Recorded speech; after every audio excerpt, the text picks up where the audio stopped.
welcome, welcome. Chandewaste Nambechim Nuzinkdano. Namiye Owichigisa Imagiabi. Ocean Man Oyade Jadahawahi. Nangu Hufujubina NYT. So who is this guy talking Nakota? I thought this guy looks like a man of color. How is he talking Nakota? I'm here to explain. My name is Justin Jack Koda Holness. I'm your host for today. For this Zaagi'idiwin Valentines, we remixing this whole colonial construct of Valentine's Day. So I'm excited to be here. My mother is from Ocean Man First Nation. She is Nakota Assiniboine, and I am a proud member of Ocean Man First Nation. And for all of the naysayers who still don't believe me because there's so many pretendians out there, I even have a status card, okay? That's my face. With that aside, my father's from Kingston, Jamaica, so Wagwan. That's where I get all this melanin from and why I don't have any hair from my dad's side. I'm grateful to be here. This is a true honor. You know, Eli N, CEO of IISAAK OLAM Foundation, and Carol Ann Hilton, CEO of the Global Center for Indigenomics, this Valentines Zaagi'idiwin Day for our online celebration and discussion that will explore the question, what does Indigenomics look like? What does economics look like through the lens of Indigenous love? What does decolonial love look like?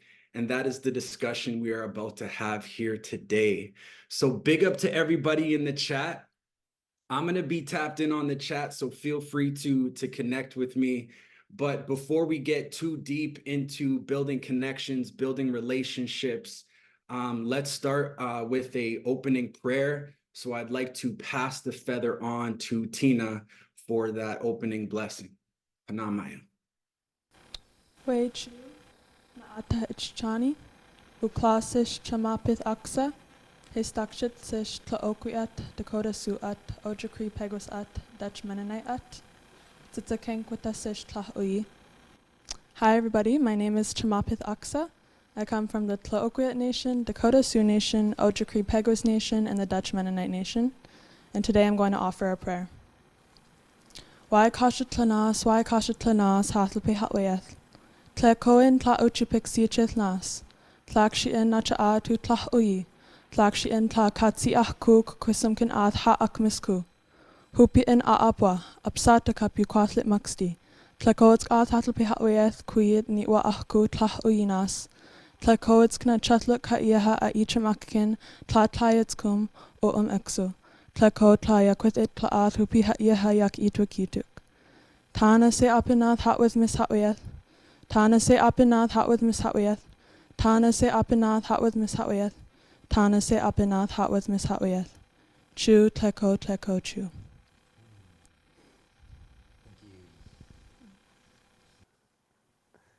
There we go. Thank you, Tina, for that opening prayer. Nina Panamaya, thank you very much for that. And listen, I'm ready to dive in. You know, this is going to be a celebration. It's going to be a discussion. We are here to share what an economics can look like from an Indigenous lens. And who better to have that conversation than Eli and Carol Ann Hilton? Now, just as I transition here, this is the first time I feel privileged and honored to cross paths digitally, virtually with Eli. And so I just want to say, Eli, thank you so much for including me to be part of this gathering. I want you to know that I'm very thankful. Carol Ann Hilton, listen, she's become an icon to me, always has been since this book touched my consciousness. She has absolutely shifted my paradigm, shifted my universe. And so it is such an honor to collaborate, to work alongside, and to be building a relationship with Carol Ann Hilton. So thank you as well for allowing me to be here, to be present. I'm full of gratitude. So Nina Wupina, full of gratitude. With that being said, I would love to pass the feather over to Eli and Caroline to share a few words to open us up in a good way. Thank you, Justin. That was well said, my new friend. Yeah, we're really excited. I mean, the main event here, obviously, is Caroline Hilton has some news. I want to share just kind of like the origin story of the Valentines Zaagi'idiwin online discussion series and celebration. On New Year's Eve in 2020, we were Dr. David Suzuki and myself were hosting an online event and discussion series about the sunset of the Aichi targets for the UN Convention on Biological Diversity, and there was a bit of a heated conversation at one point, because I made the comment that, you know, IPCA's, Indigenous Protected and Conserved Areas, could considerably support the Canadian economy. And Dr. Suzuki kind of pushed back, and I think, you know, probably voiced a perspective that a lot of people share, in that, you know, we as Indigenous peoples have been so, you know, colonized, and the genocidal policies and really left out of the economic system for so long. Why should we be even caring about the economy? And so I recalled something that I heard actually Dr. Suzuki say previously, that the word economy is actually related to the word ecology and ecosystem. These three words are cousins, with the same root system in the elder society of the Greek peoples and the Greek language.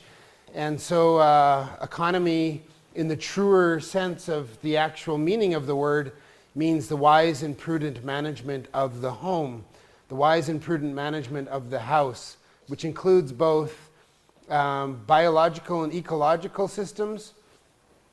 You want me to look there? All right.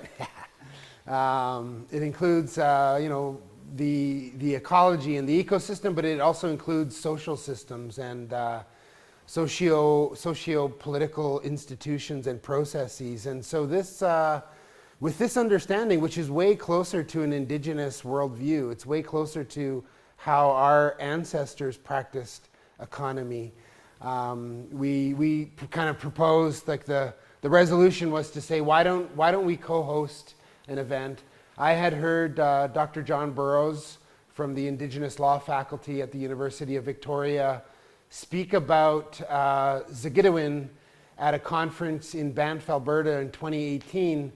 And he was talking about this really, for me, revolutionary concept of love from an Anishinaabe perspective.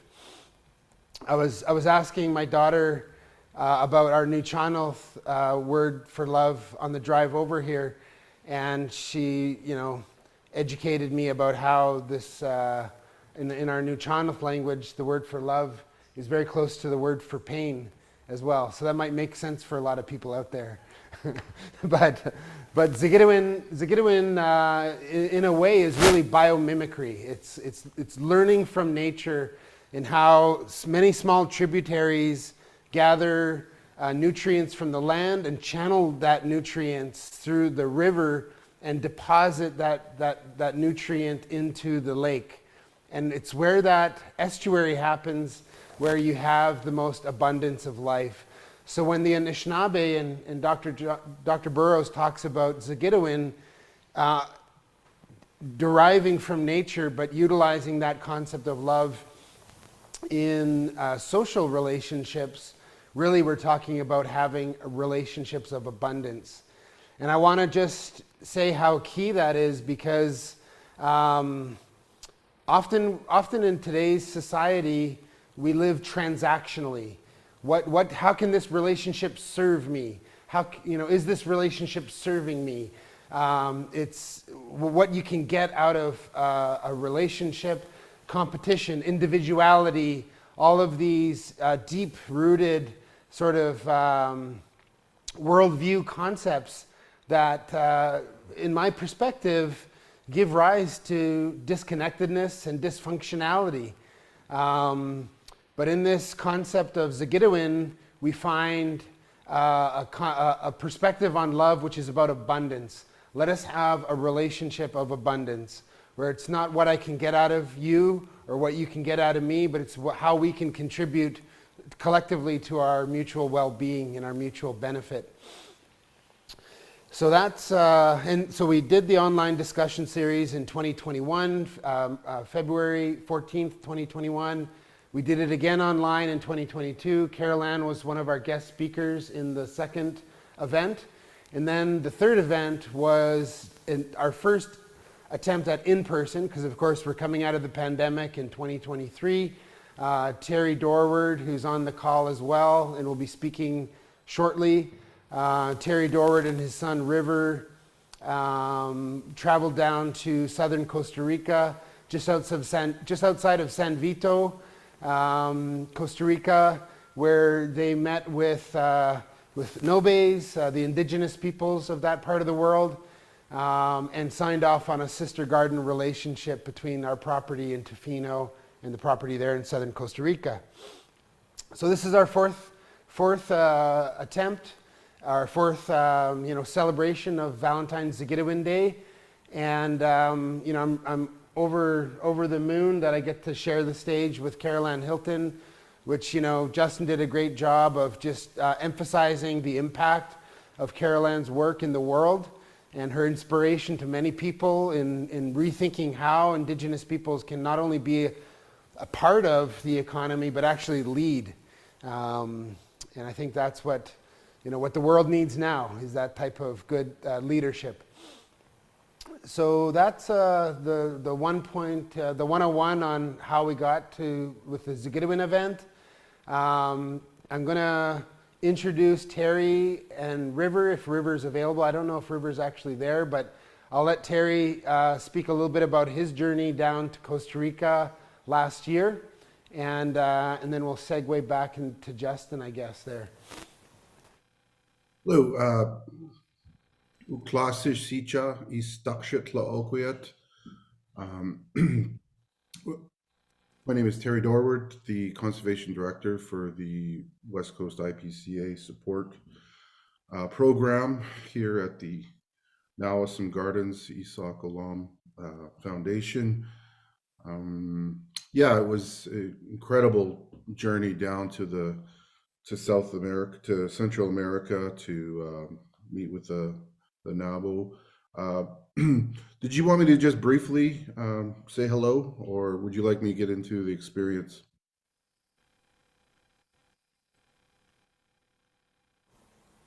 Yeah, Terry, if you wanted to briefly say hello, and then we'll transition and make sure we hear from Carol Ann Hilton as well, and then we'll continue on. Thank you. So I'm from Tlaoquit First Nations, and it's been an honor to work for this organization, and thank you for being a part of this. Chi.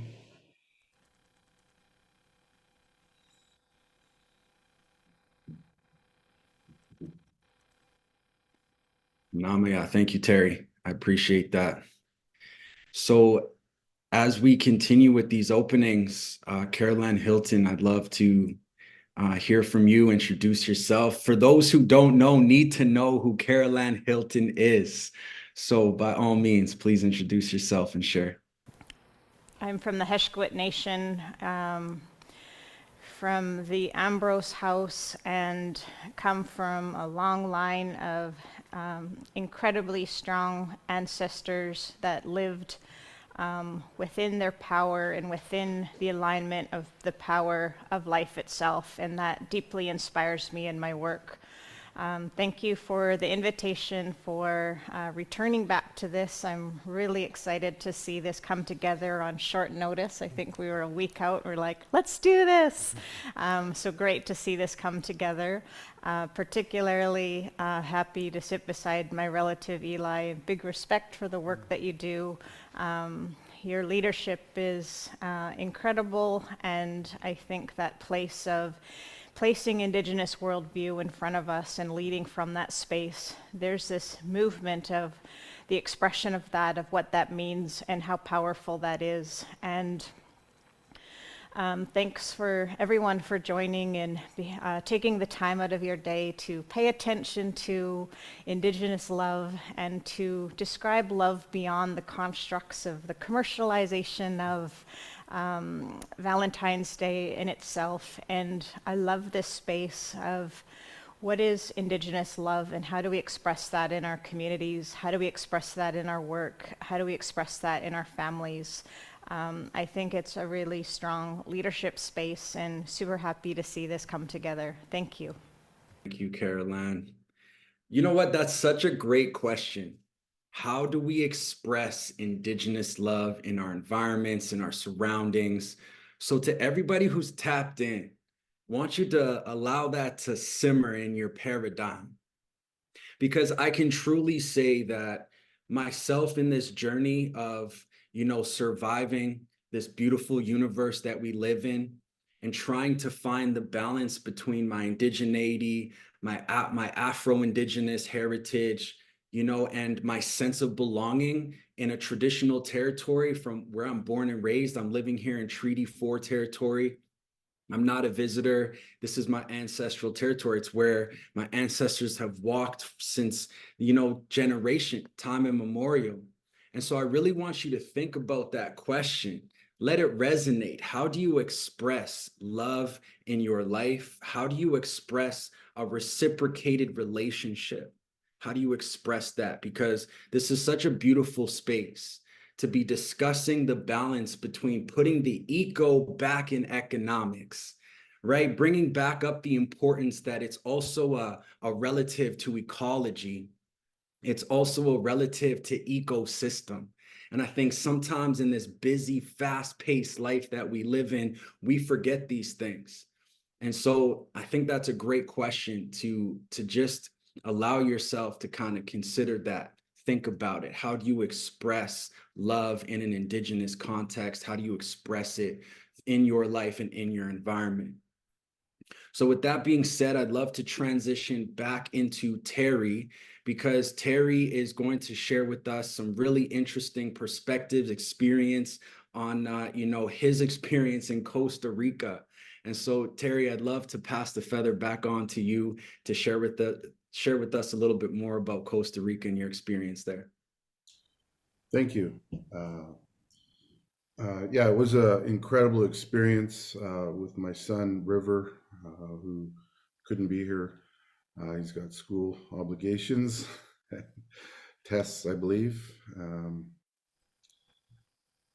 And such an honor to represent IISAAK OLAM Foundation, speaking on Indigenous issues from where we come from here on the west coast of Vancouver Island, in the rainforest. I'm situated here in Tlaoquit First Nations, and to learn about the Nobe that are Indigenous from southern Costa Rica that overlaps into Panama in a tropical rainforest region. Although there was, a language barrier at times with the Spanish and English language, we as Indigenous people fully understood a commonality to our territories from which we come. And Indigenous from Costa Rica and Canada both have shared experiences in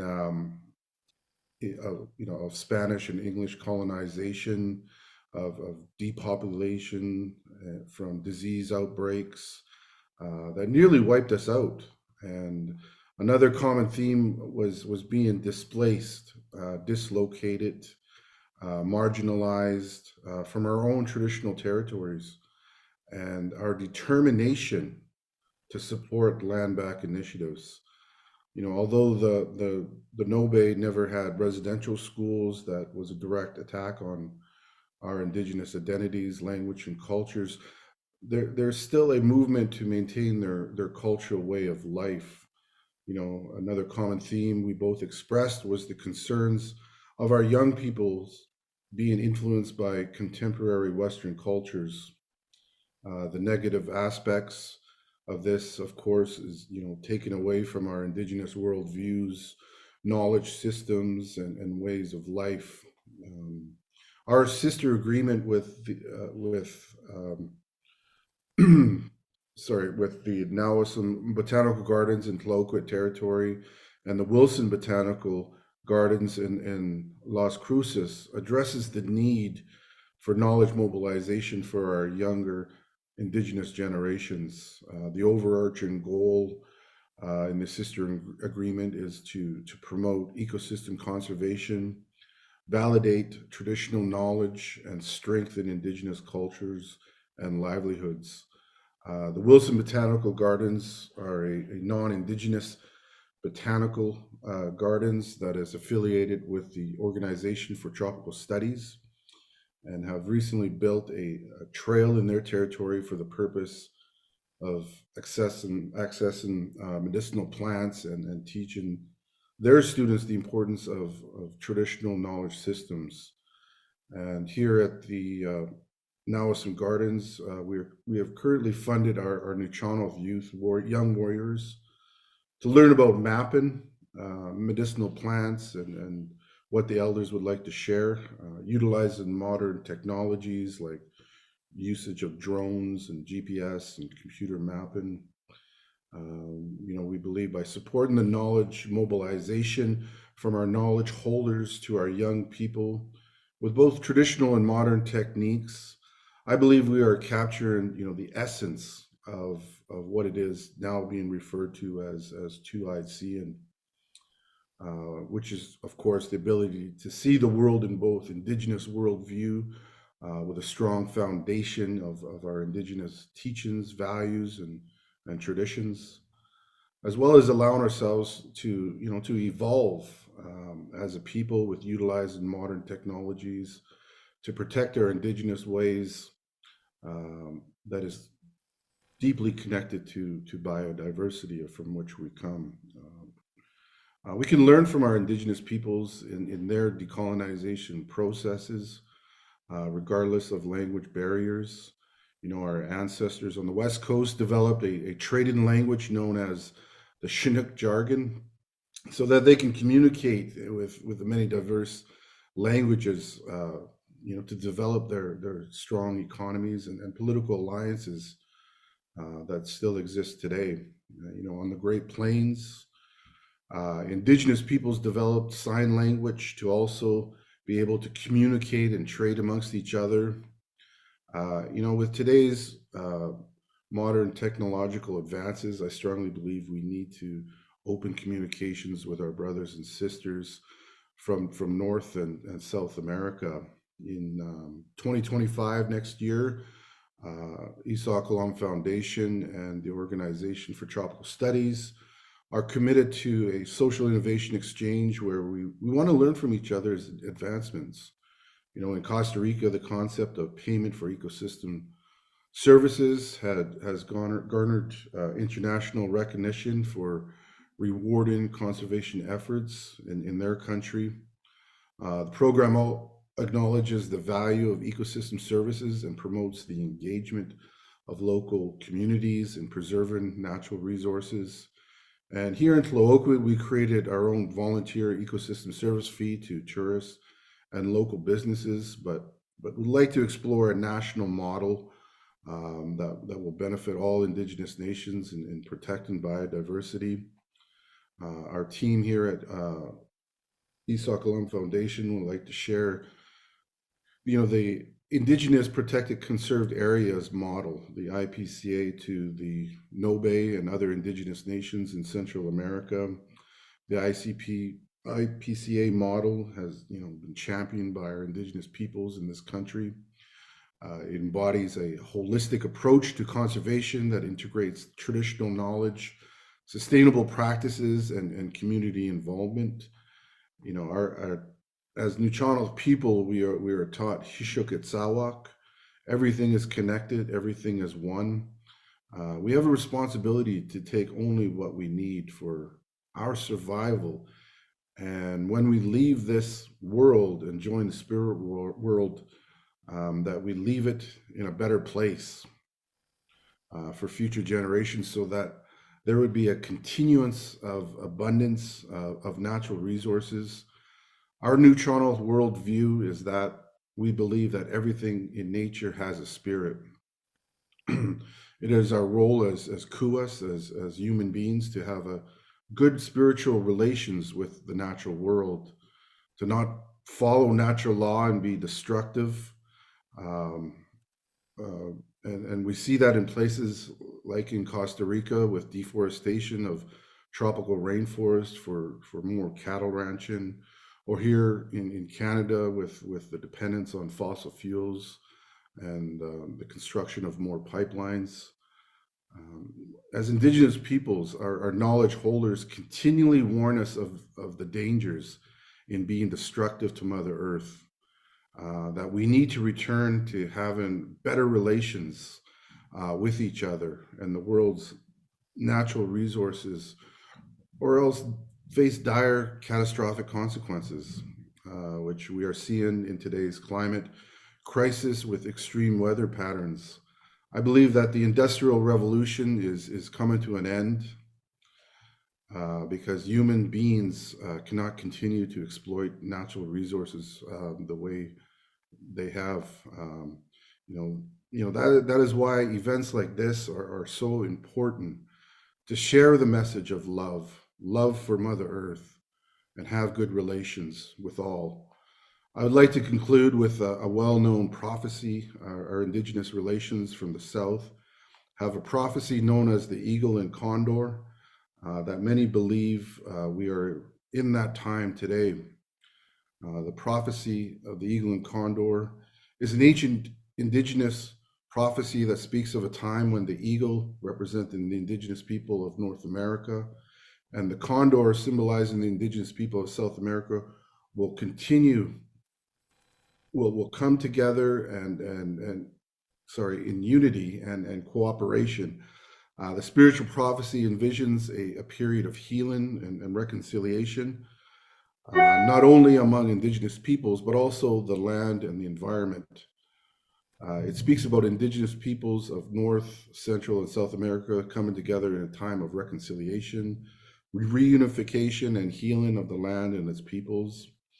And I would like to say, Kleko, Kleko, thank you for all of you on this call and the organizers for putting this event together. And we really need a new way of doing business. We need new ideas like Indigenomics, and how we look at reconnecting with Mother Earth in a good way. So, Kleko, Kleko, thank you. Namaya. Thank you, Terry. Listen, that resonates. We need a new way of doing business. That is a fact. And I think this conversation is a great way to kind of push that narrative forward of reintegrating love into this conversation, and I can't help but hear the millennials say love is corny. But if you think love is corny, you don't really understand love, because love is hard, as we know, love and pain, as we heard from Eli reflecting on his conversation with his daughter about the language and what love means and how closely related it is to pain. Because I think with love, it requires sacrifice. It requires patience. Patience is not simple. And I think having those qualities is what love is made of. Patience, reciprocity. Love isn't just about taking. Love is about accepting a gift, but also reciprocating that energy. However you think is meaningful, right? How do you offer your gratitude? How do you give thanks for the things that you get to have in abundance? And I think that's a really important conversation when we're talking about putting the eco back in economics, indigenizing economics, putting love back into the things that we do on a day-to-day, I think is so important. I'd like to give a shout out to Susan. Susan said that she likes love that transforms. And that really resonated because love that transforms is amazing. And I wanted to offer like a tangible example of what that made me think of. When you respect your body, when you eat healthy food, when you get away from the pesticides and the chemicals and the mass production of agriculture, and you go to organic, when you transition to growing your own food and having that relationship with Mother Earth, having that relationship with the soil, having that relationship with the seed, relationship is pivotal. But when you eat healthy food, that literally will transform your physical self. It will transform you. It will allow your organs, it will allow everything that you're made up to function optimal. And so I think, Susan, you made a great comment, love that transforms. I think that's very well said. So thank you, Susan, for sharing that. And I don't want to go too far into, me kind of reflecting, because everything that Terry had to share in regards to, the way that we need a different way of doing business, I think is super important. And so with that being reflected upon, let's go into a video based on some of that experience that Terry had in Costa Rica.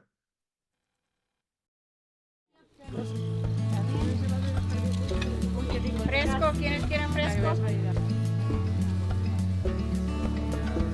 Vamos a buscar alguna planta o hoja o algo que les llame la atención de acá en el entorno.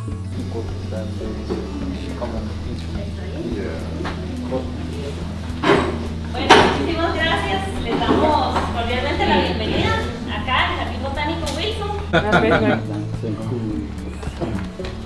There's many more projects to come. We're stronger together. So one of the key objectives in our foreign policy is the protection and support to human rights. And so this includes supporting vulnerable populations and vulnerable minorities.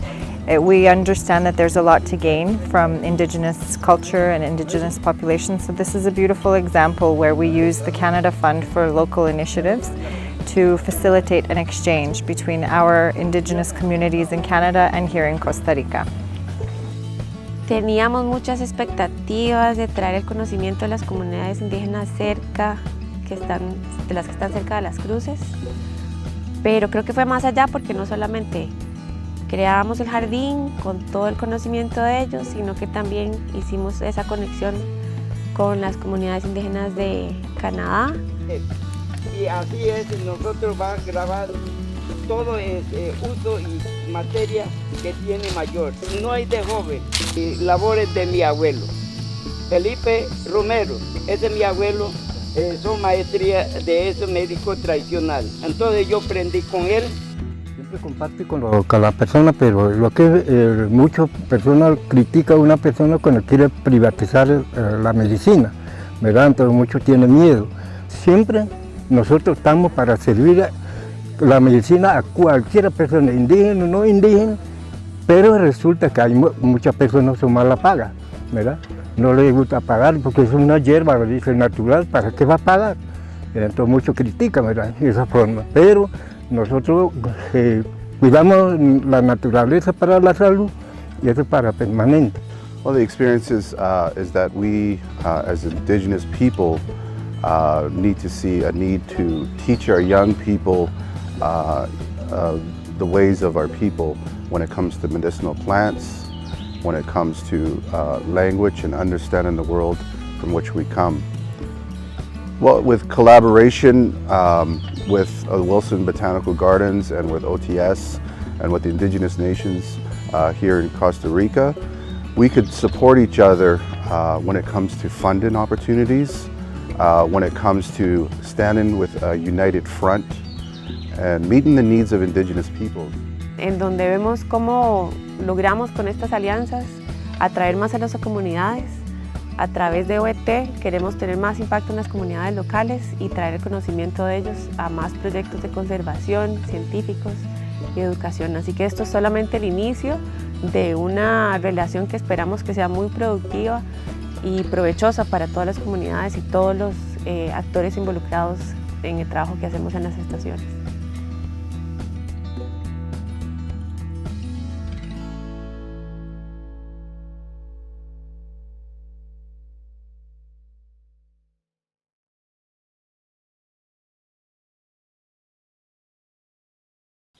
All right. Okay, yeah, thank you so much, Terry. And I think that was his first, in his first month on the job, he and River went down to Costa Rica. I followed up in March of 2023. I was there at the University for Peace. And the one thing I'll add to the presentation is that this is, as Terry mentioned, there's a social innovation exchange that we're creating. We want to bring the payment for environmental services program from Costa Rica to Canada in a bigger way at a national level, but also the Canadian Embassy and others like the Organization for Tropical Studies and the University for Peace outside of San Jose are all really excited about the idea of IPCAs, Indigenous Protected and Conserved Areas, as a social innovation export from Canada, from Indigenous peoples in Canada down to Central America to address some of those same challenges of marginalization and you know, the loss of culture and language and the loss of healthy environment. So this is an initiative of the Pacific IPCA Innovation Center, and the narrative is the Emerald Necklace of the Pacific. So the Emerald Necklace of the Pacific will connect gardens and Indigenous stewardship and economics from coastal Alaska all the way down by San Francisco, Costa Rica, and eventually in South America. So this is a movement that is afoot. And so, you know, we look forward to, there's probably a website that can be dropped in the link, maybe by Isabel or such, if you want to learn more about that initiative. Thanks again to Terry and River, and I'll give it back to Justin. Thank you, Eli. I appreciate that, putting it into context. Listen, the chat is an amazing space for me right now because there's so many good reflections and reminders of our relationship to Mother Earth. And I wish I knew how to pronounce this name, but there's someone in the chat who's been commenting, and I wanted to give them a shout out, but they reflected that we are beautiful because our land is beautiful. And like, I totally agree with that. I think that makes so much sense. We are a reflection of our Mother Earth. We are a reflection of our relationship with the universe. Mother Earth, this universe gives us everything that we have. Without it, none of us exist. That is a truth. That is a fact. And so I just wanted to give that person a shout out online in our chat. That's a great reflection. Thank you for sharing that. And in that video, another thing that really resonated was, you know, that lady mentioned vulnerable populations.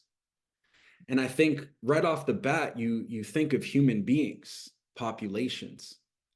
But when I reflect on my ancestral knowledge, when I reflect on my indigenous knowledge in this indigenous culture, indigenous teachings, the sun is also my relative.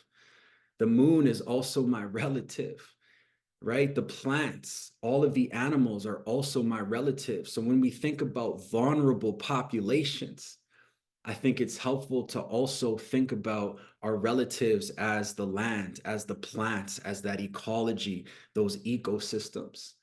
So that's just something that really resonated with me as well. Vulnerable populations isn't just the human form, but it's also everything that exists on the land.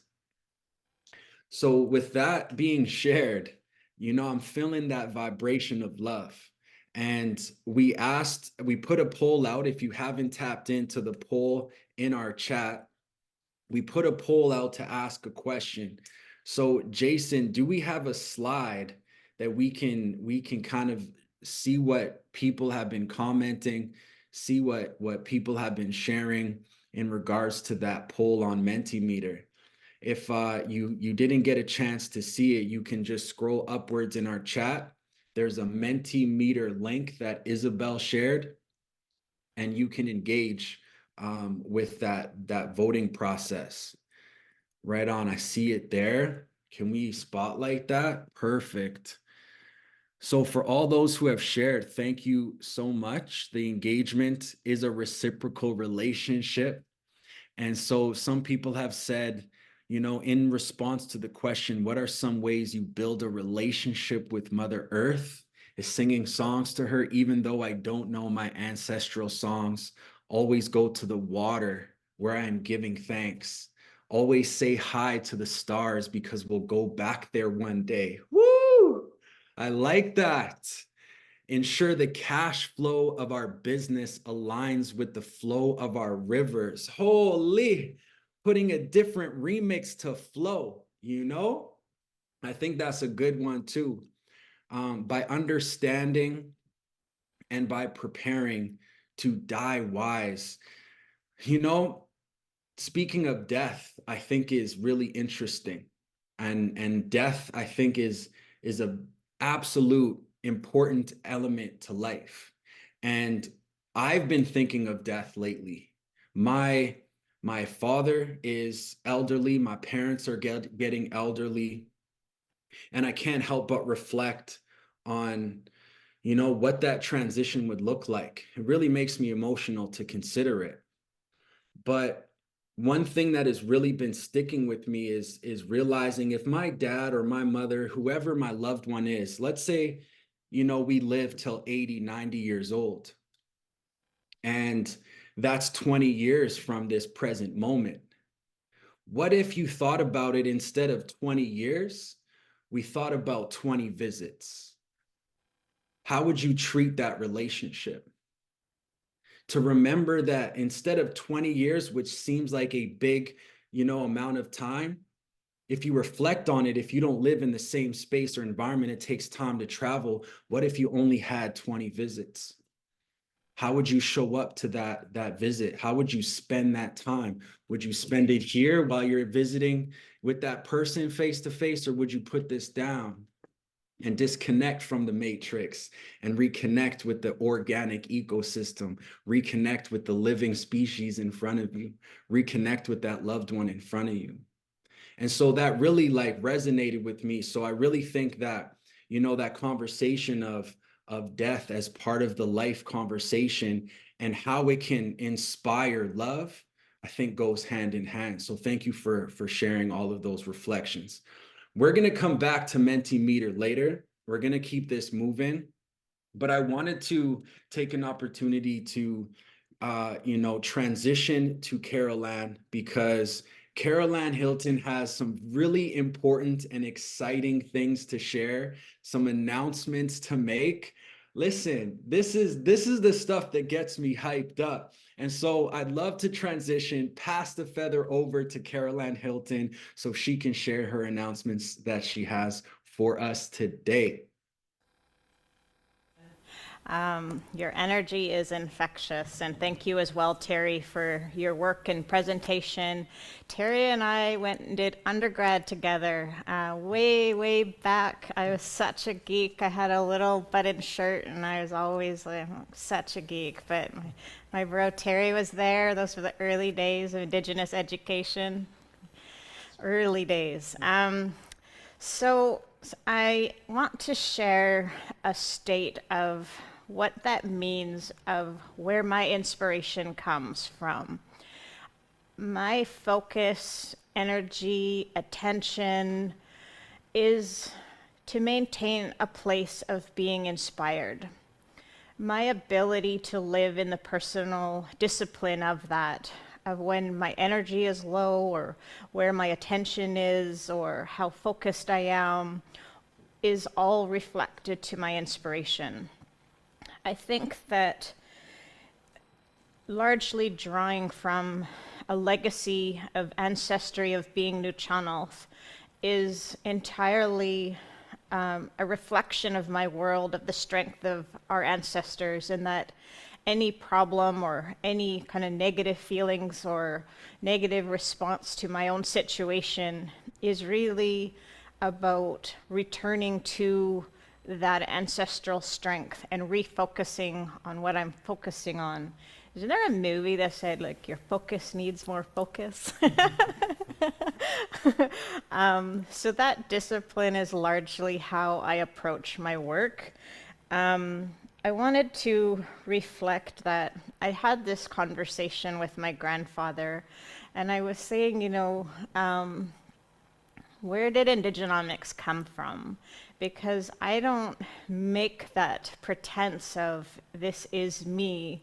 I think that it literally came from the stars, it came from the ancestors, and it came in a way that was able to be reflected in a time that the ability to hear Indigenous leadership, Indigenous voices, Indigenomics in itself is a movement of engaging in upholding Indigenous worldview. There's so much of my reality as an Indigenous person that is being entirely fragmented. A fragmented reality of being raised away from my family, a fragmented reality of removal from our traditional territories and the ancestral footsteps that my neural memory, my blood memory knows inherently. I wanted to refer to the work of John Burroughs, who in my first book, I really drew on his concepts of the Indian Act is anti-love, that it severed our relationships. And I think that line of thought is, this is about a return to love. There is so much that has happened to us as Indigenous people. And a lot of my work is shifting to acknowledging what has happened to us, addressing that fragmentation, and building a space that is about how we respond and what we're looking at and the perception of how we view our own wholeness. If the Indian Act fragmented our reality, this is about coming back together, about returning to our worldview.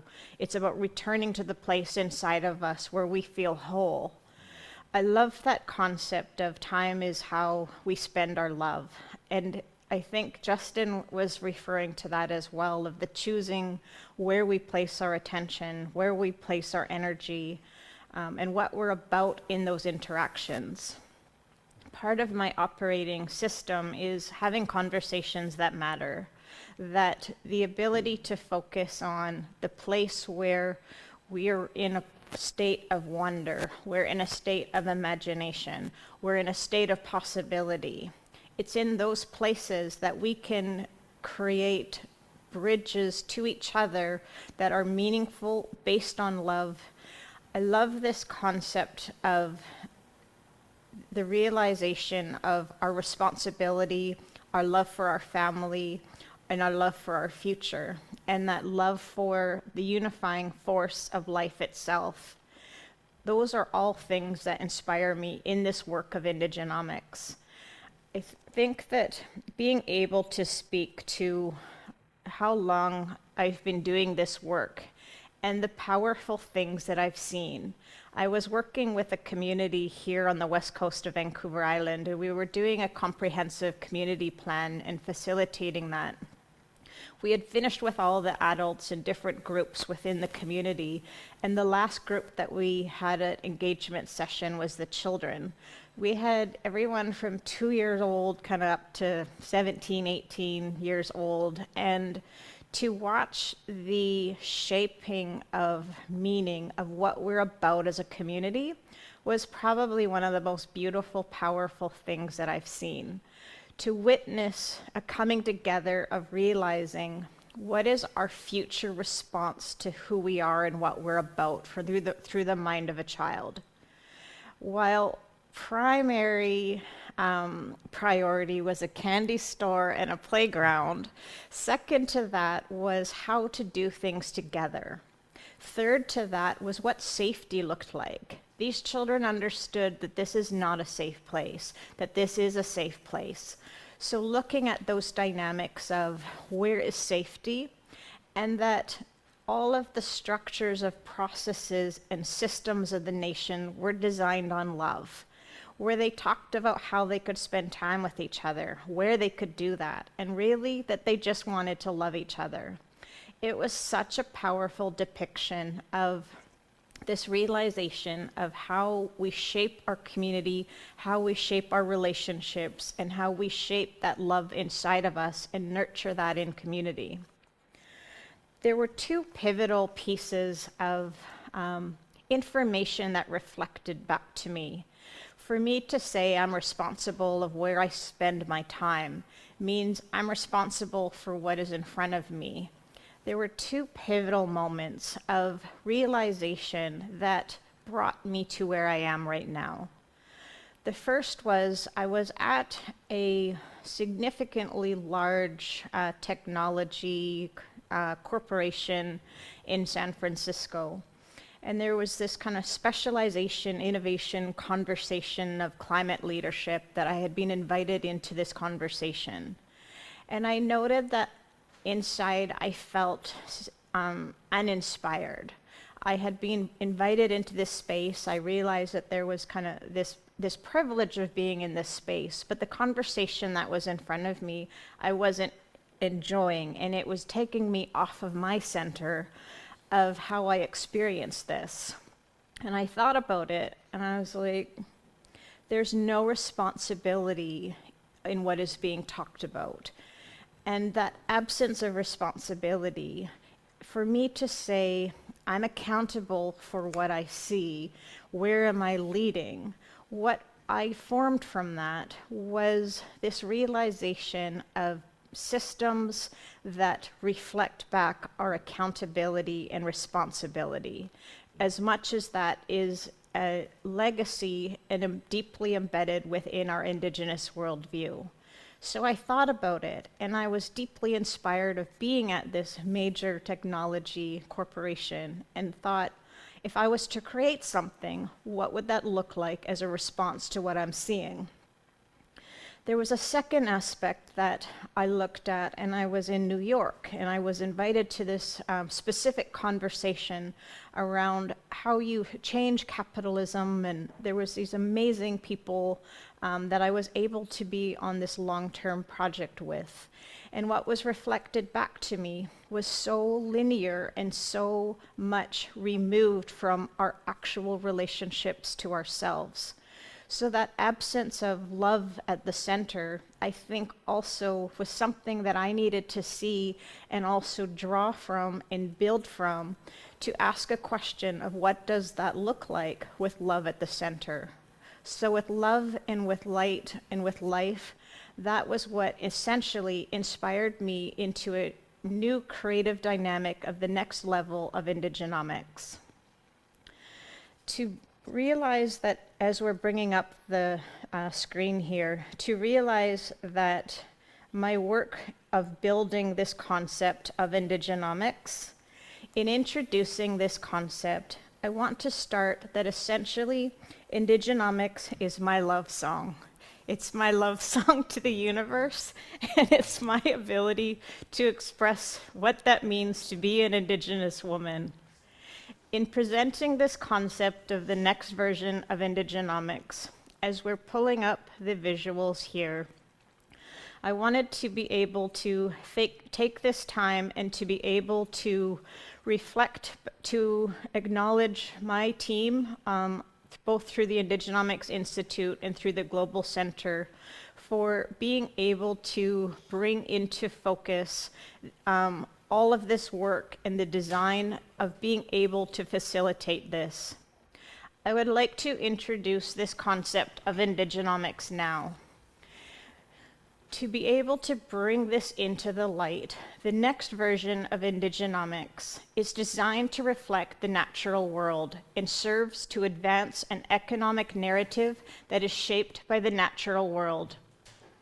The Indigenomics Now will be a global, virtual, 24-hour digital content expressed through Indigenous voices across the globe, following the sun's pathway to bring both the light and the dark into focus.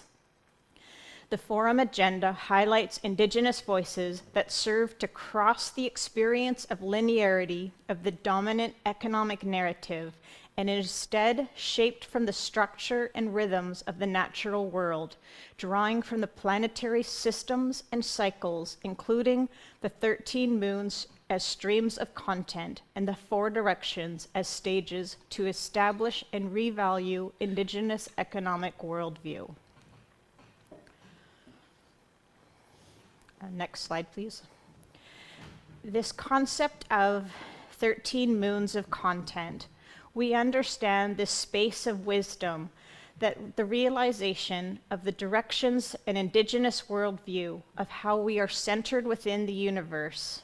These 13 streams of content, building business models for future generations, digital finance, Indigenous trade, Indigenous economic self-determination, economic justice, Indigenous-led and Indigenous-owned, system transformation and innovative approaches, Indigenous economic design, sustainable and regenerative Indigenous businesses, financial architecture, Indigenous capital, and upholding traditional economies, and finally, Indigenous businesses building a modern response to now.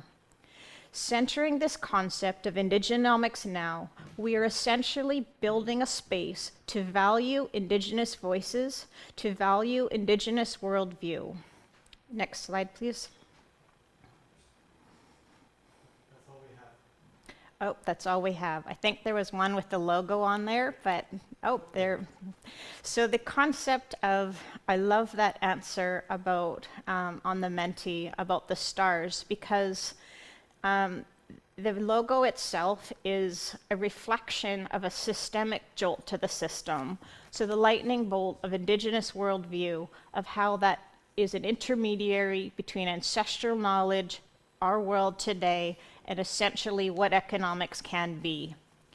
I have not necessarily shared this perspective, but I use the universe, the cosmos, the galaxies, and all that exists beyond our knowledge systems as a reflection of my space and my leadership as what would be called a displaced Indigenous identity.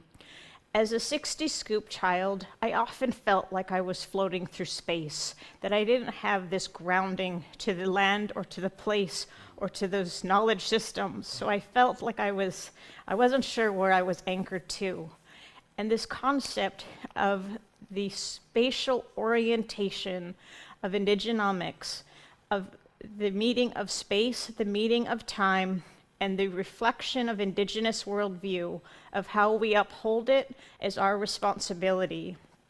This event will take place on February 14th, 2024. We chose that, that was November 14th, 2024. We chose that specific date because it was the rising of the full moon halfway through the event itself. To bring natural law, to bring our ecological systems in line with how we operate. The concept of Indigenomics now is a return to this idea of life at the center. To realize and operate our leadership spaces is essentially life at the center. That is what Indigenomics now is upholding. Life at the center and a return to that is in itself a love song that reflects back to the universe our wholeness and our ability to facilitate from a place of love. Indigenomics now is a love song to the universe. Thank you. I'd like to welcome Justin back. Caroline, we got to get you in the studio and put that song onto a vibration. You know what I'm saying? Wow. A lot of reflections, if I may. But before I do that, I'm actually going to put Eli on the spot if I can. Eli, you know, with your relationship, professional relationship with Caroline Hilton, do you have any reflections that you'd like to share with everything that she shared with us regarding Indigenomics now? Well, yeah, I got emotional there. I think we're in the same emotional vibration there for sure. I've other people in my life who've been impacted by the 60s scoop and the 70s scandal, the removal of children from our families to be raised in distant communities, and yeah, I mean it's part of the ongoing impact of colonization and genocidal policies. So it's a reminder that from struggle, from adverse situations comes inspiration and resilient people. We come from strong people. It's, you know, if you look at the statistics and the realities of the depopulation of our communities, it's a bit of a miracle that that we still know who we are.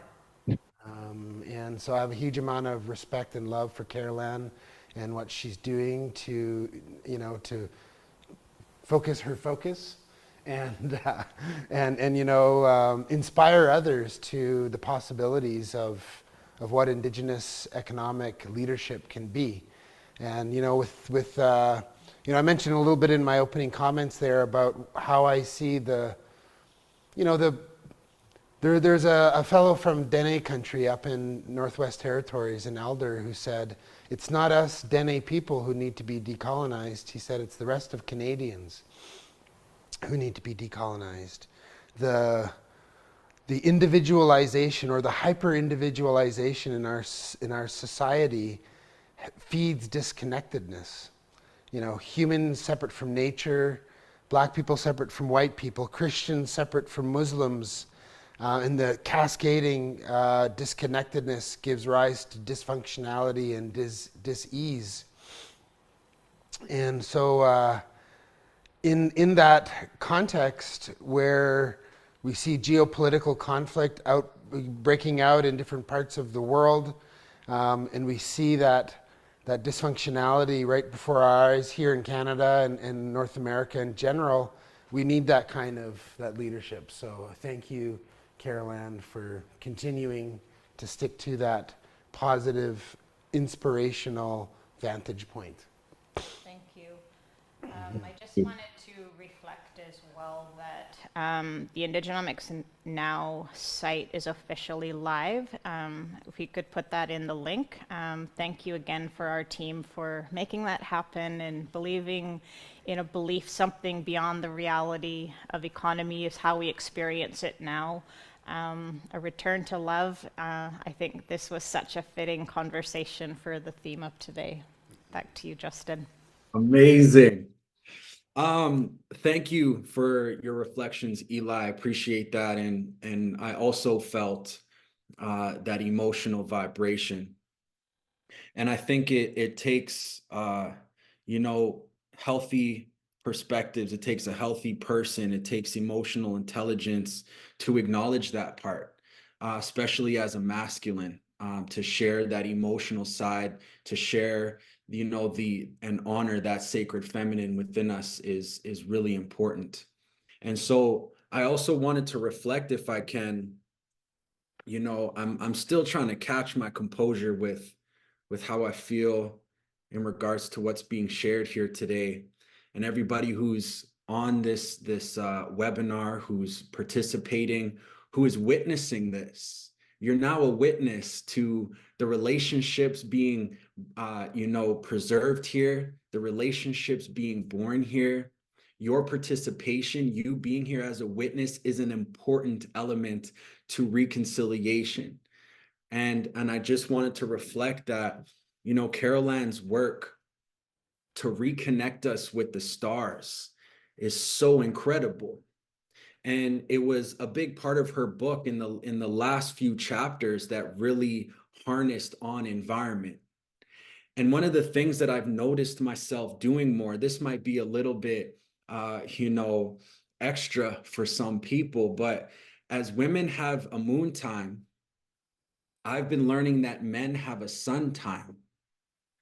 And that sun time is connected to the time of which the moon, the phase of the moon when you were born. And that phase of the moon is the time of which men, our internal well-being, our internal life force is also on that healing path. And so I found myself realigning my life and my day-to-day with those 13 moon cycles, that natural orbit, that natural relationship to the universe. And so every month I have my moon, my sun time, and I identify that with the phase of the moon. And then I take that moment to kind of meditate, to fast, to cleanse myself as a man. And so this work of realigning our living selves, this physical reality that we exist in with the universe, and the work of Eli and the work of Carol Ann Hilton amplifying that message, is being communicated from the celestial stars. This is a direct communication message. This is in the form of a love song that's coming out to the public, that's coming out to the people, to the witnesses who are showing up to participate in this incredible journey as we move forward. So lots of reflections here as we return to love. This is so significant and so powerful. So thank you, Carol Ann. Thank you, Eli, for your reflections as well. Now, I'm putting our team on the spot a little bit, but I've released a new album, and it's literally so fitting with this whole theme. The album is called Decolonial Love Songs. And so I've had to reflect on, what does decolonial love songs even mean? And I had to reflect about it. And again, the universe, the stars provided me with that answer. And that answer was so simple, it actually made me laugh. I heard it, I acknowledged it, I accepted it. What is decolonial love songs? Decolonial love songs is the type of music that you listen to on your own. Decolonial love songs is the type of music you might listen to with your friends.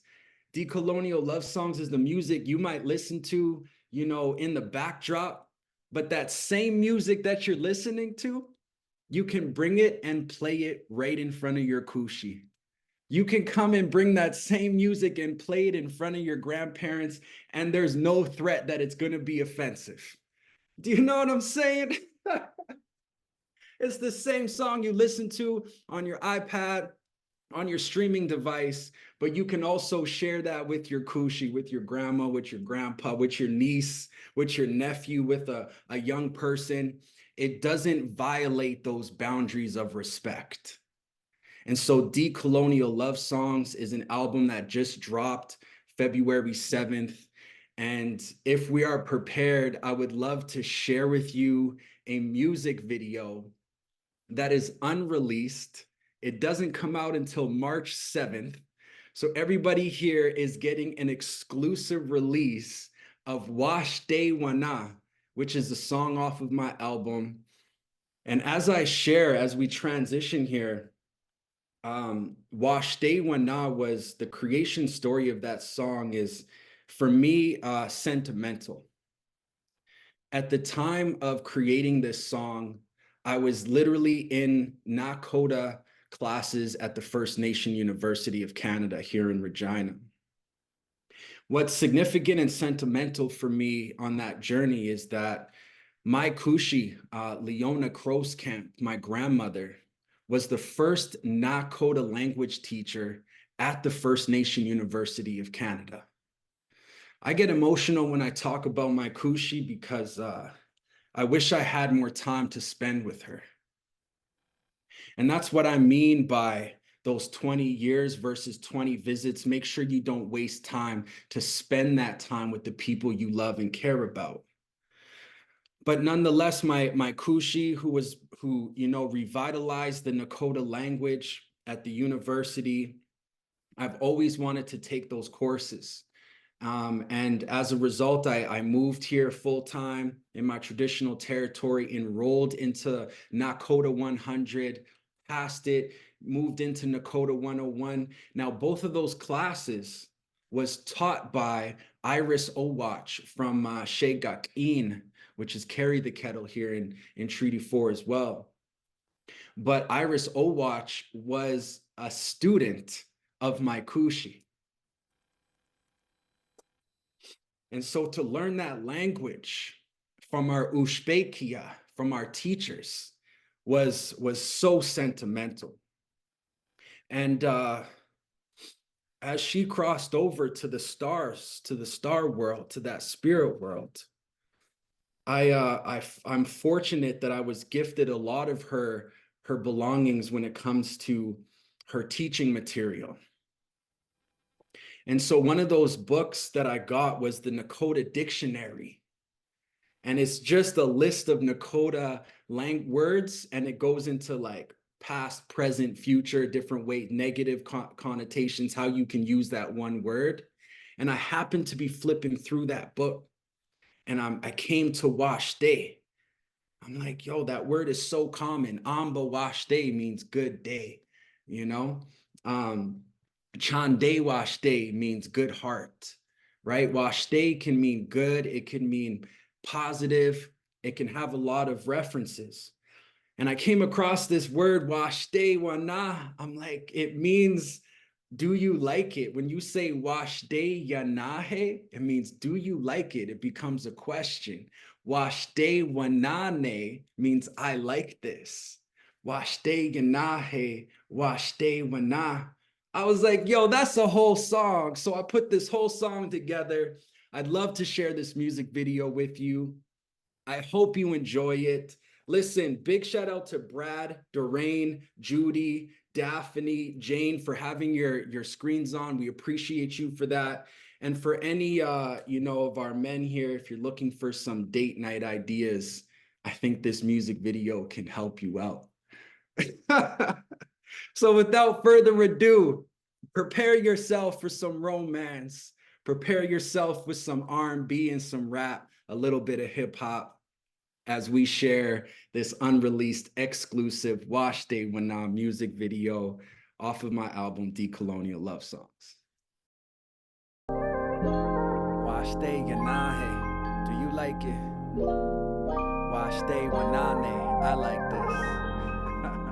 Let's go. Wash Day Yanahe, Wash Day Wanane, yeah. Wash Day Yanahe. Nina wash day wanane, wash day yanahe, yeah. Wash day wanane, wash day wana, wash day yanahe, Nina wash day wanane. Know what I'm talking about? Wash day yanahe, yeah. Wash day wanane, wash day yanahe, yeah. Nina wash day wanane. We on top of the world, look how nice this is. Every time we get together, feel how right this is. It's a private party, we don't need no witnesses. I'm certified, baby, check my licenses, yeah. I'm a gentleman, the way I maneuver. I can come and pick you up, you don't need an Uber. We can take a trip and go to Vancouver, right after we hit the powwow in Kamloops. Everything you give, I'll reciprocate. I'm looking for someone full-time, can you relate? Let me feed your mind over a dinner date. I always speak from the heart when I communicate. I really want a dose of your medicine. I can be the man to your feminine. I can help to heal your heart if you let me in. Take your time, baby, let me help you settle in. Wash day yanahe, wash day wanane, yeah. Wash day yanahe, Nina wash day wanane. Wash day yanahe, wash day wanane, wash day wana, wash day yanahe, Nina wash day wanane. What really makes us special is our differences. Your time is a gift like your presence is. How I feel I can't explain using sentences, so I send you love songs as my references, yeah. Tell me what you like and I'll follow procedure. Everything about you is my favorite feature. I got good manners, baby, let me please ya. The way that you smile, you're my Mona Lisa. Baby, take it slow, keep it on the low. This is grown man business, you already know. These other fellas be so lame, it's pitiful. Sacrifices, you're the one I did it for. I really like this cause it's different, yo. Keep it simple, it don't have to be difficult. I can hold your heart if you trust me, yo. Chande menu zinc the no, yeah. Wash day yanahe, yeah. Wash day wanane, wash day wana. Wash day yanahe, yeah. Nina wash day wanane. Do you like this? Wash day yanahe, wash day wanane. Cause I like this. Wash day yanahe, yeah. Nina wash day wanane. Baby, let me know. Wash day yanahe, yeah. Wash day wanane. Wash day wana. Wash day yanahe, yeah. Nina wash day wanane. Yo, Janaga, Jacoda.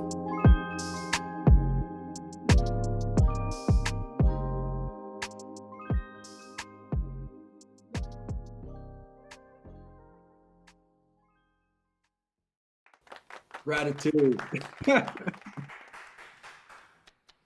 Wonderful. Thank you so much, Justin. That was beautiful.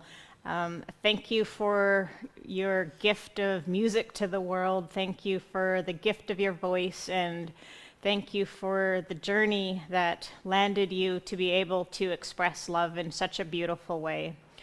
Big respect for the work that you're doing and your leadership and all the space that you call us into to love bigger, to love better, and big respect for you. So thank you for sharing that, and congratulations on your new album. I'd love to ask you some questions here. Tell us a little bit about what you're building and how love is at the foundation. Thank you. No, I think that I'm really just trying to build a space where it's safe for men to express themselves in a healthy way. I think that I'm gonna take a step back here. I love being able to leverage social media, to be able to leverage technology to really amplify our message of our Indigenous history, but also, how we can represent ourselves as healthy masculine. And so over the pandemic, during those COVID times, I put together a podcast, and that podcast was called the Power Couples Podcast. And I interviewed, couples like Wab Canoe and his wife. I interviewed some really incredible human beings. And that really allowed me an opportunity to learn what it's like to build a healthy relationship long term. I also did a podcast called the No Blueprint Podcast, and I interviewed 14 incredible, successful Indigenous peoples from across Turtle Island, and 12 out of those 14 were women. And what I made sure that I did was ask all 12 of those women, what can men do to support and uplift and empower that sacred feminine? And they all had a very common answer. They all said almost the same thing, and it blew me away. They all said, men just need to do the work to heal themselves so we can show up in a good way, love and protect that sacred feminine. But in order to do that, we have to heal ourselves.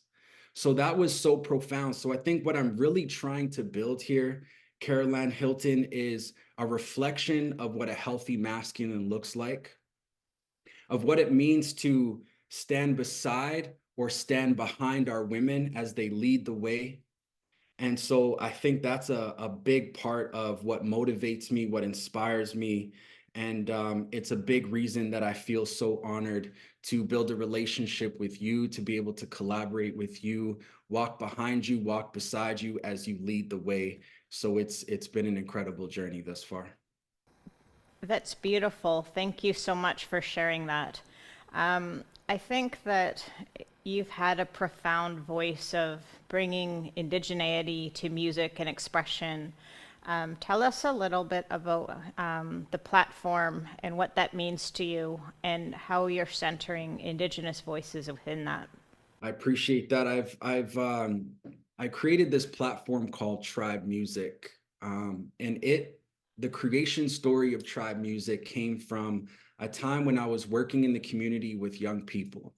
I was an Indigenous youth diversion coordinator, so I worked with young people in conflict with the law.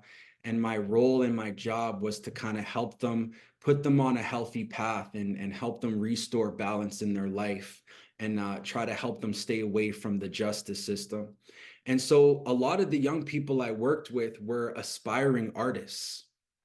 And so I created a studio program, and it was an opportunity where they were able to share their voice. They had an outlet. For a long time, music has been therapy. It's been a place of healing. It's an outlet that I can share my truth and I have a voice.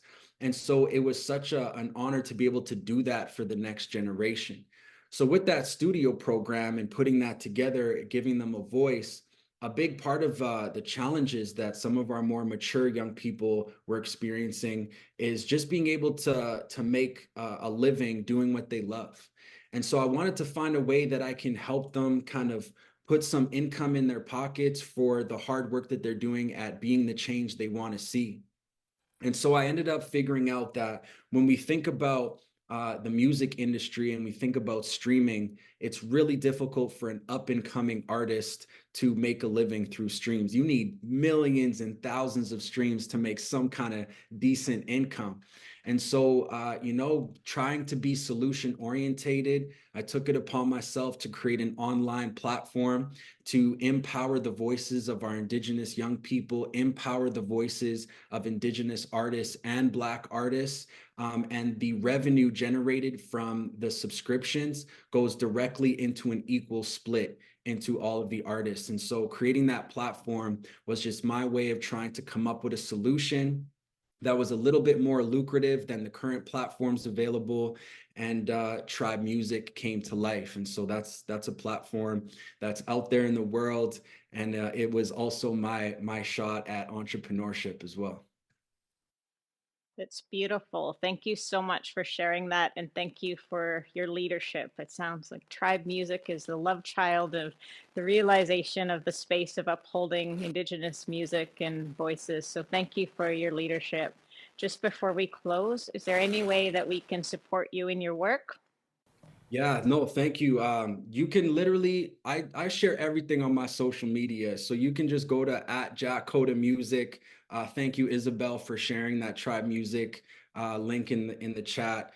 Those are both places you can support, you can show love, we can collaborate. I try to make myself as available to the audience, to everyone in the orbit as possible. So we can chat, we can connect on social media, or you can always subscribe to Tribe Music. So thank you for that opportunity.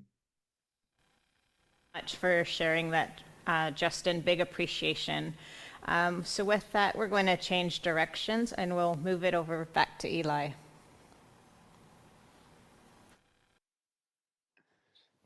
I'm falling in love with Justin a little bit over here.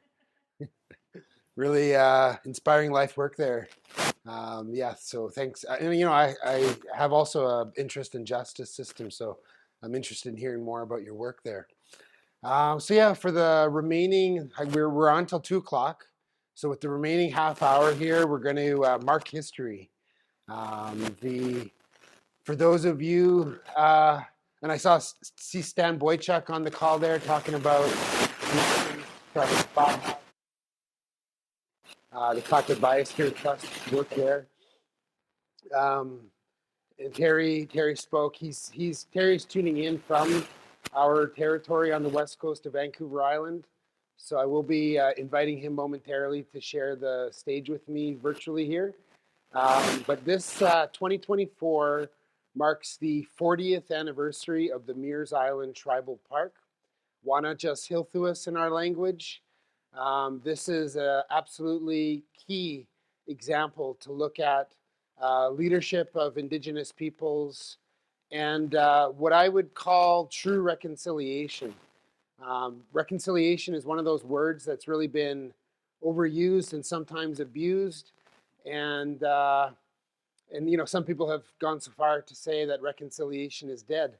But before that term was being used, okay, we're on the fly here with new technologies. And you know what? I feel like I want to stand if that's okay. Thanks. So yeah, before the term was used, there was reconciliation happening in Clayoquot Sound. I just realized I made it very awkward here to stand. I'm going to sit back down.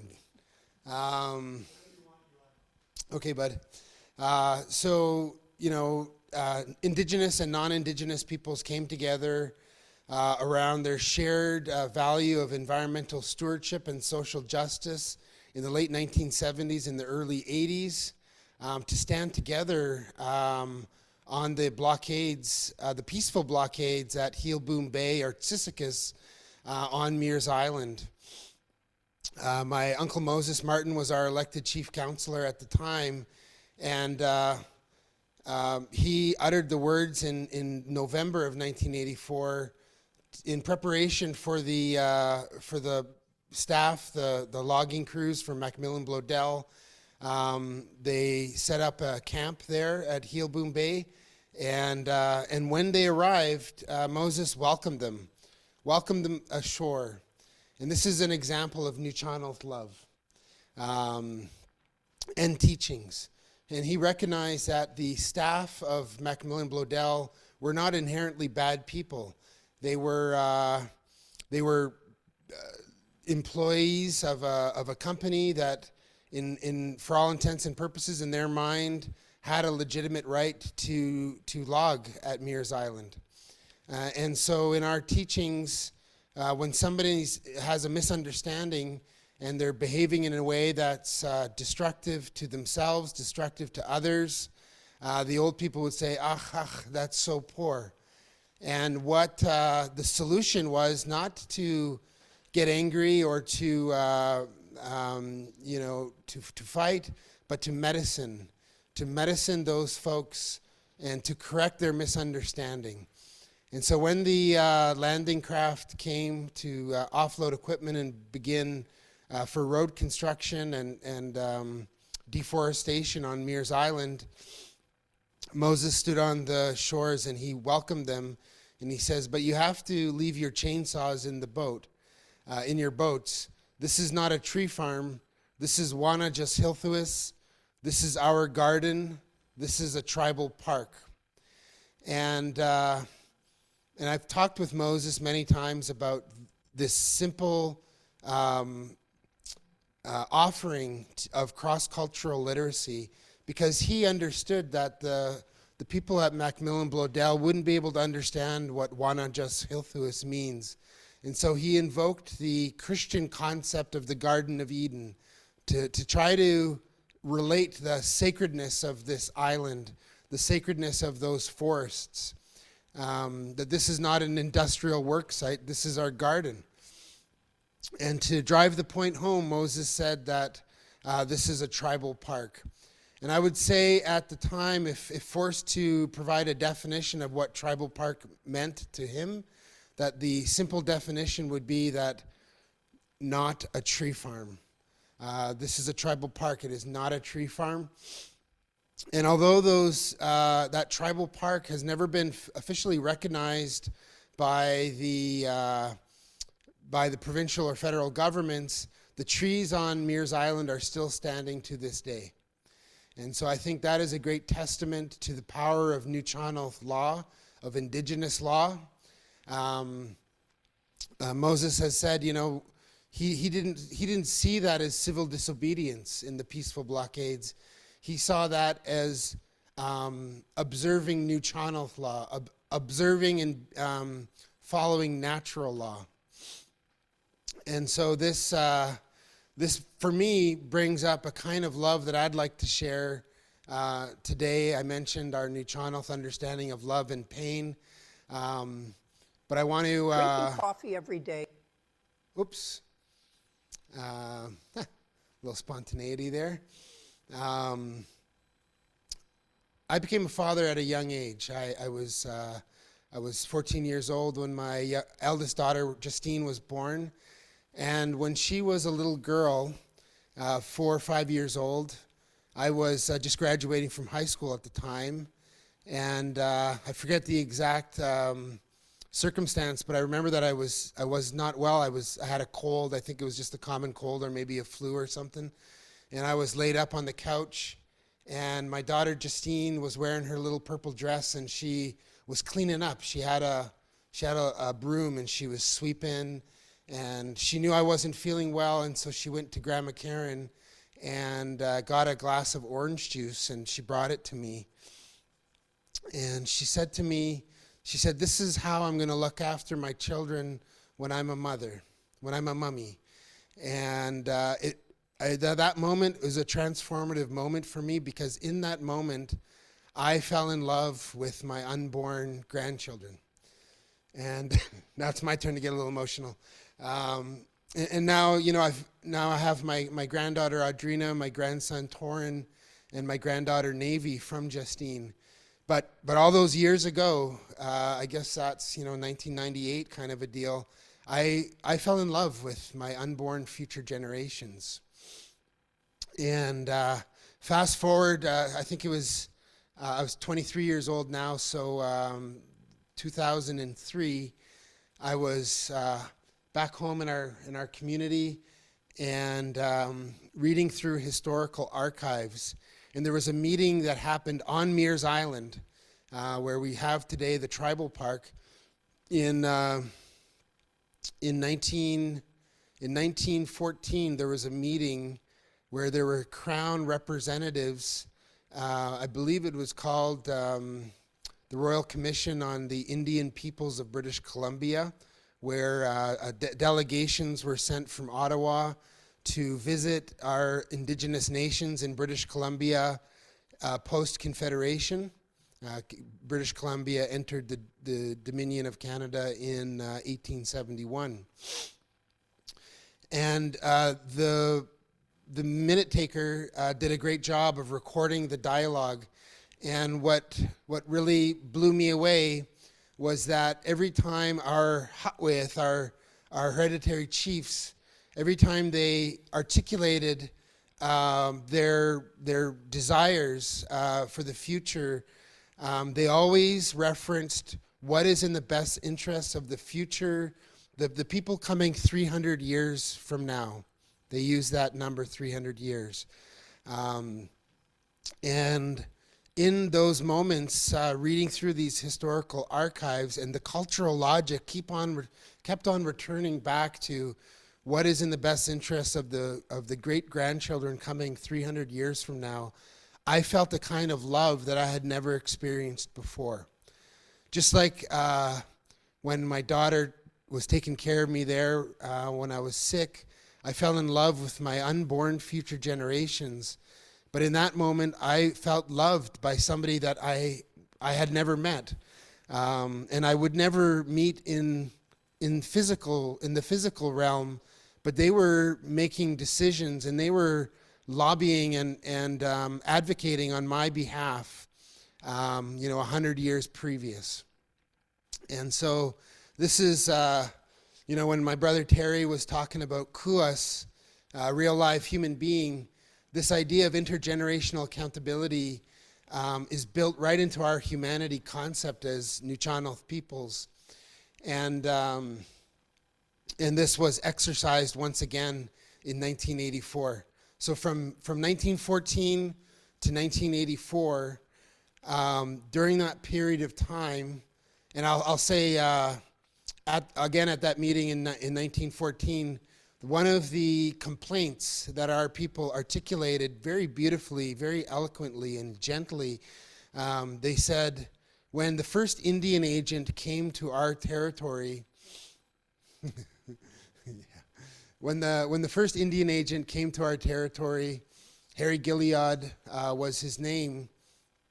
He had survey crews with him, and they were surveying out the Indian Reserve boundaries. And our Hutwith and our leaders asked him, what are you doing there with the survey crews? And they said, don't worry about it. This is just a formality. You can continue to live your life in your homelands as you always have lived your lives here. That was in the 1880s. Fast forward to 1909, 5 years prior to the meeting in 1914, and our people were starting to be jailed, fined and jailed for collecting firewood or fishing outside of Indian Reserve boundaries. And so the rest assurance that Gilead gave to our people was no more. And so between 1909 and 1984, this is a 75-year period of time, we had lost control over our own self-determination within our homelands. And with that, those simple but powerful words from Moses, with the support of our Hutwith, and the support of the non-Indigenous community, there was the Flower Child movement, the anti-Vietnam War movement, the Black Civil Rights movement, women's liberal rights, and environmental stewardship. This was a live, dynamic period of history, And those newcomers stood alongside our people on the blockades in 1984. October 20th, 1984, there was Cedar Man was brought to the lawns of the Legislative Assembly here in Victoria. And it wasn't just hippies standing alongside our Nuu-chah-nulth peoples. There was also, if you look back at the historical photographs, you can see clear as day there that there were labor unions. There were Christian organizations that all understood that what was happening to our rainforests was not in the best interests of Canadians. It was not in the best interest of British Columbians.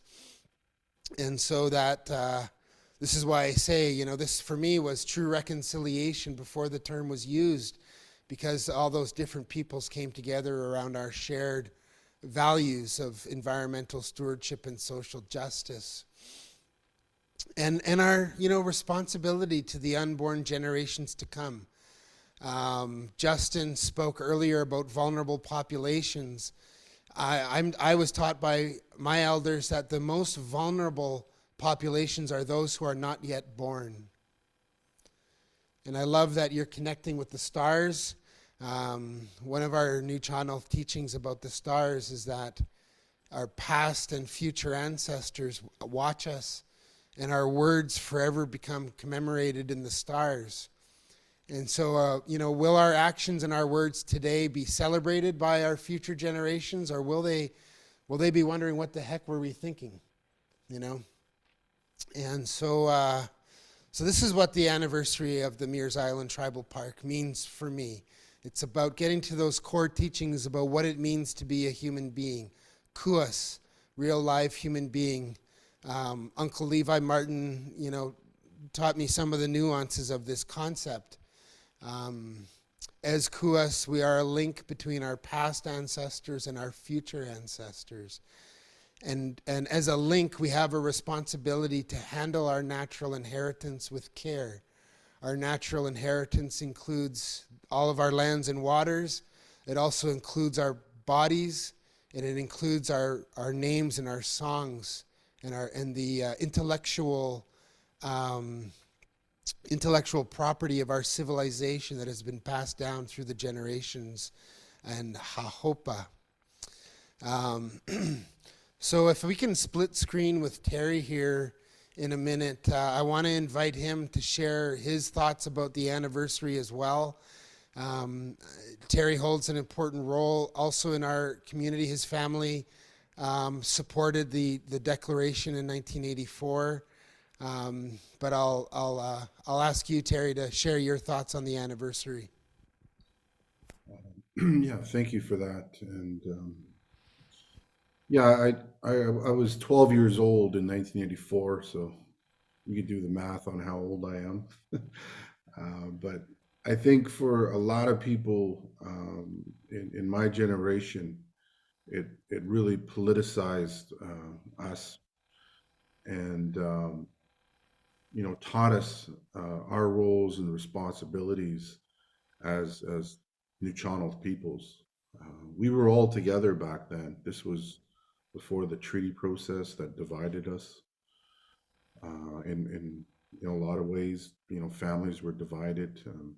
But back then we were a powerhouse, and you know, the Tribal Parks Declaration, you know, in my view, has always been, you know, an act of decolonization by getting rid of all of the unhealthy aspects of being a colonized people, and really coming up with something new based on our traditional values and principles of upholding natural law in today's modern context. Ploquet Tribal Parks is a new way of doing business that's grounded in our traditional teachings and bringing out our chiefs' laws, you know, a way of life that was outlawed. And you know, we're still oppressed under the Indian Act system, you know, that limits our roles and responsibilities. You know, you talked a little bit about history, Eli, there, and you know, in the early 1900s, the Indigenomics system was studied by the white South African government. They came to Canada and they looked at how they treated us as Indigenous people, you know, by putting us on these little plots of lands and the pass system. And, you know, of course, the result was the apartheid system that created segregation system in that oppressed Black Africans in South Africa. And, you know, even though apartheid was abolished in South Africa, you know, here in Canada, the Indigenomics system continues, even though it's been amended. There is still that segregated system in place. And so, you know, the Indigenomics system has been a failed attempt, in my view, to really condition our people, to simulate our people into the Canadian politic, and to starve our people out of access to our own resources, and replace it with a welfare system. You know, this has been our experience, and many people can attest to it as Indigenous people. You know that, you know, we've been displaced from our own territories. You know, which can provide us with an abundance of wealth. You know, our tribal parks model strives for our people to be economically independent, so that we can develop programs that will heal our peoples and our lands and resources. And I was involved in 2007 to 2023, and working with Eli and folks like Saya Masu and developing the tribal parks department within the nation, and really being the frontline workers out there in the territories for our hereditary chiefs. You know, a lot of the times it was you know, monitoring, enforcement, and you know, we brought out ideas like the IISAAK pledge, where, you know, we remind folks on how to behave in our territories, in our chiefs' territories. And you know, people really look towards that as you know, as you say, Eli, you know, they need to be taught. And you know, where a lot of times, you know, they're not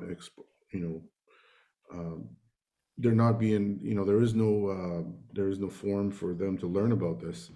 And, you know, other things that we've come up with is, you know, the Tribal Park Allies program, where and this really, you know, stems from when Master Carver Joe David, you know, erected a totem pole in downtown Tofino, and had asked the district of Tofino to you know, like, how can we pay for you know, for your you know, having this great gift of a totem pole being, you know, put in downtown Tofino. And his response was, you need to feed our chiefs and the people. And there was this wonderful feast that took place, and Tofino actually went and was you know, did some research on protocols and asking neighboring nations on what to do. And really, we were inviting them into our traditional governance system, you know, by incorporating this contribution where tourism revenues would go towards our tribal parks program. And you know, it's just a contribution at this time, but we would like to, you know, have that, you know, if everybody in Tofino paid, you know, in 2022, I believe there was $360 million in tourism revenues. You know, a 1% ecosystem service fee could go towards, you know, 3.6 million could go towards stewardship programs and infrastructure. But right now, because only less than a third is paying, you know, we contribute to you know, paying into the school lunch program for kids. you know, others, the Guardian program, and a lot of businesses are starting to get on board. We've done a what's called, and I'm still connected to the Tribal Park NAU program, where we have a history class. Pretty much, we feed the people. We bring out songs and dances that we created, young people created, and you know, remind folks about our roles and responsibility. We came up with a Chim's dance, a bear dance, and we'll talk about, you know, terrestrial issues and how bears are being impacted by deforestation, and we talk about our culture, and you know, we bring out a salmon dance, where we talk about aquatic issues and our relationship with salmon, and also a guardian dance. You know, we really want to bring in that our young people to be involved, and you know, here at IISAAK OLAM Foundation, we continue to support youth groups that are involved in connecting with back to the land and conservation efforts. So our tribal parks is something new in recent history, but it's definitely based on our teachings and our principles of IISAAK, and you know, future generations will look back and will, you know, talk about this time in history. Chu.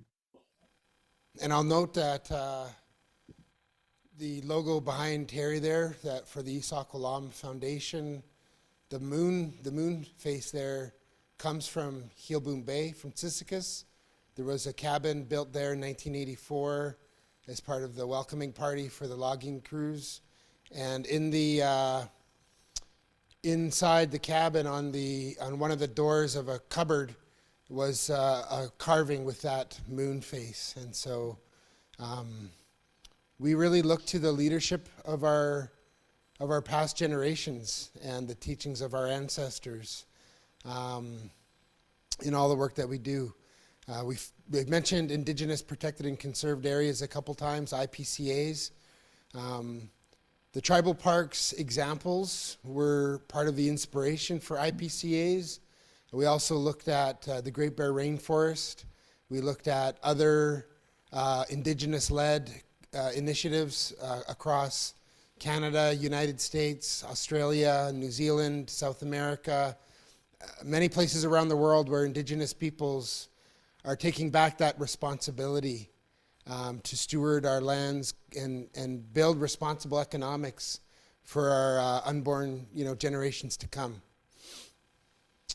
There's a lot of anniversaries this year too. I think of our brothers and sisters in the Chilcotin. The Tsilhqot'in peoples are going to be celebrating the 10-year anniversary this year of the precedent-setting Supreme Court Canada decision on Aboriginal title to land. And so I'm full of hope. I'm full of hope that through these kinds of examples, we can do the right thing, and we can collectively build a better future for all of our future generations. So we've got 8 minutes left or so here, so I do think that we do have time to share the video. In 2019, I went on a bit of, it was the aftermath of the ICE report, the Indigenous Circle of Experts, that wrote the book on IPCAs. And there was a risk at that time that the idea of IPCAs would get watered down or subsumed into some other colonial process. And so in 2019, to sort of counteract this, essentially as a risk management strategy, I made a big deal about the 35-year anniversary of the Meares Island Tribal Park, because in my view, this is an example of what an IPCA should be: Indigenous-led, rooted in natural law, growing up through Indigenous law, and bridging into Canadian law through Section 35 of the Canada Act of 1982. Section 35, if you don't know, recognized and affirmed pre-existing Aboriginal and treaty rights. It didn't create anything new. And because of innovators like Elijah Harper and other Indigenous leaders of the time, that Section 35 was a bit of a Hail Mary to get our Aboriginal and treaty rights entrenched in the Constitution at a time when Canada was patriating its Constitution with a domestic amending formula from the Privy Council in London in the United Kingdom to be fully independent from them here, having a domestic amending formula in Canada. So this is the real McCoy, so to speak, of what an IPCA should be, what it could be. And so I'll let Jason there. And I want to thank Sunset Labs as well for all the great work you're doing. This is my first time in here. I'm not too smooth with all the technological setup here, but thank you for helping it look better, Jason. I'll let you play the video now.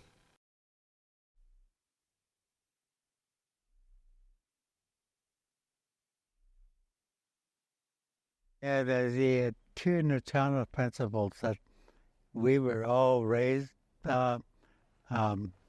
with, one of them being IISAAK and the other one IISAAK. Those are, to me, are the two cornerstones of this thing called self-governance, right? And we're told that everything in life is connected, including the forests and the rivers and the fish in them. And also we're told that if we're going to impact anything within that circle of life, that we have to do it with respect. And when you think about that's our whole life. That's our duty to honor those principles in life. This whole thing has been the proudest moments of my life as an elected representative of the tribe that I come from.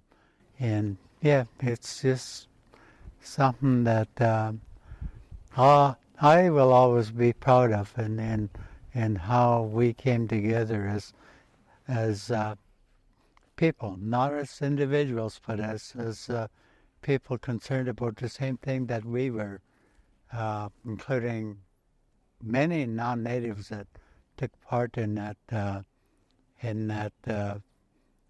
thing that went down back in 1984, 85, and into the 90s.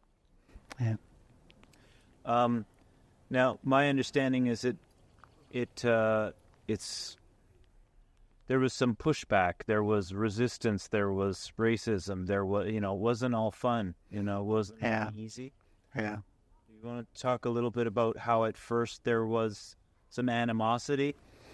Yeah, there's always that, and probably still going on today, but I put a lot of pride in myself in trying to build relationships with the municipalities, both the Fino and Ukilit, and as well as neighboring tribes, the Newtonian Tribal Council and leaders across the country, because when it really comes down to it, we all need to come together and stand behind each other, or stand beside each other, and do what we have to do with all the changes that are coming about with global warming and all that kind of stuff. And it's important for all of us to work together to protect our future generations. What are we going to leave behind for them? So, any words of advice to other Indigenous communities or nations who want to create protected areas? Boy, we should all be under the same principles, because that applies to not just our tribe, but it's an eternal principle that that everything is one, and the law of respect. We should all understand that and support each other and do what we have to do to protect whatever's left for, as I said, our future generations. Can you describe the event in Victoria a little bit? Like, tell me what it was like at the event on Wednesday. I was just feeling really proud of not just me, but the whole, all the people that took part back in those days. There was many people from the municipality, men, women, children, and all of us people. We all came together for the same common cause, and yeah, 35 years later, we're the timber's still there, the island's still beautiful, and yeah. And true. Great to hear Moses, talk about the history. Last thing I'll say, we're running out of seconds here real quick. In the written words of the Meares Island Tribal Park Declaration, which was inked in April of 1984, was the explicit provision of water to the District of Tofino. And this is an ongoing commitment from our Hutwith and our leadership to provide water not only to our own people, but to the District of Tofino and the visitors that come there. And so this is, for me, really embodying that responsibility for all of our future generations. So I'll end there. We're a couple minutes, we're getting over time here. Upcoming events on April 16th, the Pacific Business and Law Institute is hosting a dialogue about Indigenous legal plurality in Canada and how that rhymes with IPCA's, Indigenous Protected and Conserved Areas. We've got a variety of the brightest legal minds on the subject matter coming together then. And there will be more celebration throughout the year for the Meares 40 anniversary. I guess we'll punch it back over to Justin to close us out. Unless you have any closing words that you want to share now, we'll put it back to Justin, and then he's gonna play some of his beats as we wind down the call here.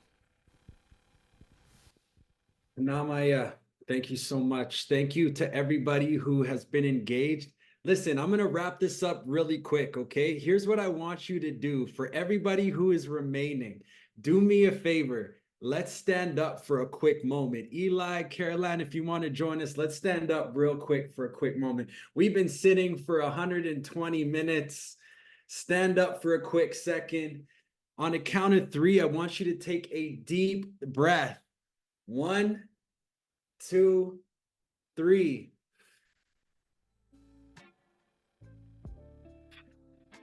Exhale. Last thing I want you to do, bring your hands all the way up, big stretch. Then bring them back around your body and give yourself some of that decolonial love. Yeah. Thank you all for being here. Closing remarks. Falling in love with our unborn future generations. Let that resonate. Generational accountability. Being responsible to the unborn populations. My final remarks is to say thank you to Carol Ann, thank you to Terry, thank you to Eli. Shout out to behind the scenes staff. Shout out to Isabel. Shout out to Jason. Shout out to Tina for our opening prayer. Shout out to everybody behind the scenes. Thank you. Shout out to everybody who's here in our chat, to everybody who shared their video. We thank you. And my last thing I will say, let's lead with love. Let's learn from the stars. and fall in love with our unborn future generations, both human and unhuman. Enjoy the rest of your week. Enjoy the rest of your day. Ambawash Day.